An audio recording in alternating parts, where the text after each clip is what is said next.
বিষয়, প্রত্যেকটা ইস্যু, প্রত্যেকটা সমস্যার মধ্যে হাঁটেনি। সমস্যা দেখছি বিগত 5 বছরে সোনারপুর মোড়েও জল জমে। এক কোমর জলে বিদায় বিধায়িকাকে দেখা যায় না কাকুরা। কাকিমারা এক কোমর জলে বিদায় বিধায়িকা আসেন না। যে থাকে তার নাম আপনারা, যারা সোনারপুরের মানুষ। আর আমি রাজন্য হালদার একমাত্র প্রার্থী। এক কোমর জলে রূপা গাঙ্গুলি আসেন না, ভোটের আগে আসেন হাত নাড়ে, একে একে তাকে সকলকে বিব্রত করে, জোর করে দোকানের ঝাঁপের সঙ্গে আমি রাজন্য হালদার। তাই যখন ভোট দেবেন ভাববেন কাকে ভোট দিচ্ছেন, যে আপনার দুঃখ কষ্টে আপনার সঙ্গে দাঁড়িয়েছিল কিনা। যেই কাকুরা ভালোবেসে স্বমহিমায় স্বগৌরবে দলের ঝান্ডাগুলো ধরে রাস্তা দিয়ে হাঁটে, তাদের প্রাপ্য টিকিটটা কোন অভিনেত্রী তারকাদের টিকিট প্রাপ্য নয়। তাদেরকে 5 বছরের মাটিতে দেখা যায় না।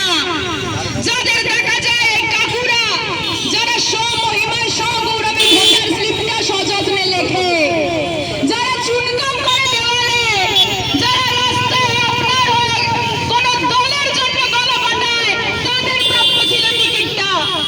আর কবে বুঝবেন?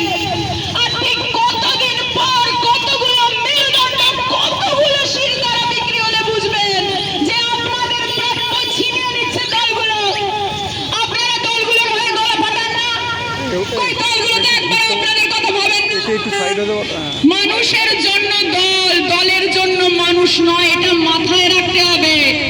আদর্শ থাকুক, আদর্শ থাকবে, 100 বার থাকবে, কিন্তু কেমন আদর্শ থাকবে যে আদর্শ আপনাকে ঘুরে দেখে না, আপনাকে কাজে লাগিয়ে নেয়। আমার প্রতিবাদ, আমার বক্তব্য ঠিক এইখানে। আমি এই প্রতিবাদটাই গড়ে তুলতে চেয়েছিলাম। আজকে যে কাকুরা রাতের অন্ধকারে আমার এই 5 রাস্তার মোড়ে একটা ব্যানার লাগানো ছিল, যেটা ছিল, তৃণমূল কংগ্রেসের উচিত ছিল তাদের অন্তত টিকিটটা দেওয়া, কারণ তারা লড়াইটা তো করছে। সে আমার ব্যানার ছিঁড়তে পারে, লড়াইটা তো সে দিচ্ছে, উচিত ছিল তাকে টিকিট দেওয়া। টিকিট দেওয়ার বেলা অভিনেত্রী, টিকিট দেওয়ার বেলা বহিরাগত, টিকিট দেওয়ার বেলা তারকা। 5 বছর কোথায় থাকে ভাই তারা? কবার এসছে আপনার রাস্তা দিয়ে হেঁটেছে? কবার জামচাকে দাঁড়িয়েছে? হুটার বাজিয়ে মানুষকে বিব্রত করে চলে যাওয়া। ভোট দেওয়ার আগে ভাববেন, ভোট দেওয়ার আগে এটাও ভাববেন, আরজি করার সময় তো সবাই রাস্তায় নেমে প্রতিবাদ করেছিল, তাই না? আপনারাও এখানে অনেকে করেছেন, অনেকে দল মত বর্ণ জাতি ধর্ম নির্বিশেষে অনেকে প্রতিবাদ করেছেন। আপনারা কি জানেন কসবা ল কলেজে কি হয়েছিল? কসবা ল কলেজে তৃণমূল কংগ্রেসের দাদারা সন্ধ্যে 7:30 নাগাদ ধর্ষণ করে, ভাগ্যিস তাকে খুন করতে পারে না। কি ভাগ্যে সেই মেয়েটা বেঁচে যায় কাকু আমাদের পশ্চিমবঙ্গে। তাই তো আমরা জানতে পেরেছি তার সঙ্গে কি হয়েছিল, না হলে অভয়া দিদির মতো পোস্টমর্টেম রিপোর্টটা চাপা পড়ে চলে যেত। কালিকাপুর গ্রাম পঞ্চায়েতের যেই বোনটার সঙ্গে কসবা ল কলেজে ধর্ষণ হয়েছিল, সেই বোনটার বাবা তৃণমূল কংগ্রেসের কর্মী। সেই বোনটার বাবা তৃণমূল কংগ্রেসের কর্মী। ভাবো কাকু, সময় আছে, ভাবো। তৃণমূল কংগ্রেসের কর্মীর মেয়ে তৃণমূল কংগ্রেসের ছেলেদের দ্বারা সুরক্ষিত নয়। তুমি আমি খোঁজ ছাড় কাকু, কালকে তোমার ঘরের মেয়েটাকে টেনে নিয়ে যাবে না, তার কোনো গ্যারান্টি নেই। জনসভা হলে, পথসভা হলে যে তোমাদের দোকানের ঝাঁপ নেমে যায়, তাদের ভোট দেবে কাকু, তাদের।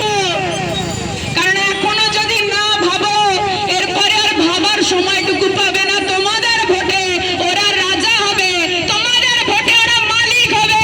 আর তোমরা, আমরা যারা সোনারপুরের মানুষ, তারা সারা জীবন বঞ্চিত থেকে যাব, গণ্ড মূর্খ হয়ে থেকে যাব। ভাববে আমাদের শিরদাঁড়াগুলো কিনে নেওয়া খুব সহজ। আমি বেশি বক্তব্য দীর্ঘায়িত করবো না। এখানে পথ চলতে অনেক কাকুরা রয়েছেন, কাকিমারা রয়েছেন, এবং যারা রয়েছেন তারা হচ্ছে ব্যবসাদার কাকুরা, যারা দোকান দিয়ে বসে আছে, ছোট দোকান হোক বড় দোকান হোক, সেই কাকুরা। আচ্ছা কাকু আমাকে বলো তো কেউ এমএসএমই শুনেছো? এমএসএমই কি? আমি ব্যবসাটা কাকুরা জিজ্ঞেস করবো এমএসএমই কি শুনেছো? এমএসএমই কি জানো? অর্ধেকের বেশি মানুষ জানেই না যারা ব্যবসা খুলে বসেছে। এমএসএমই অর্থাৎ ক্ষুদ্র শিল্প কুটির শিল্পের জন্য রাজ্য টাকা পাঠায়, কেন্দ্র সরকার টাকা পাঠায়। তোমরা যারা এখানে দোকান দাও তাদেরকে বলে না, এই দোকান দিতে দেবো না, আগে 1 কোটি টাকা ছাড়, আগে 1 কোটি টাকা দিয়ে তাহলে দোকান দিতে দেবো, 1 কোটি টাকা দিয়ে তাহলে দোকানে বসতে দেবো, বলে না? আরে কাকু তোমার দোকান দেওয়ার জন্য রাজ্য সরকার দক্ষিণ 24 পরগনাকে 78 কোটি টাকা দিয়েছিল, 78 করোড়। কত টাকা তুমি পেয়েছো? কত টাকা এই দোকানদার কাকুরা পেয়েছে? আমার প্রশ্ন থাকবে, কি করে পাবে? কারণ এই উপর থেকে নিচ পর্যন্ত মাঝের যে চালাচামুন্ডারা রয়েছে তারা 5 বছরে এই তোমার আমার প্রাপ্য টাকাটা পকেটে ঢুকিয়ে 5 গুণ সম্পত্তি বাড়িয়ে নেয়। তাই ভোট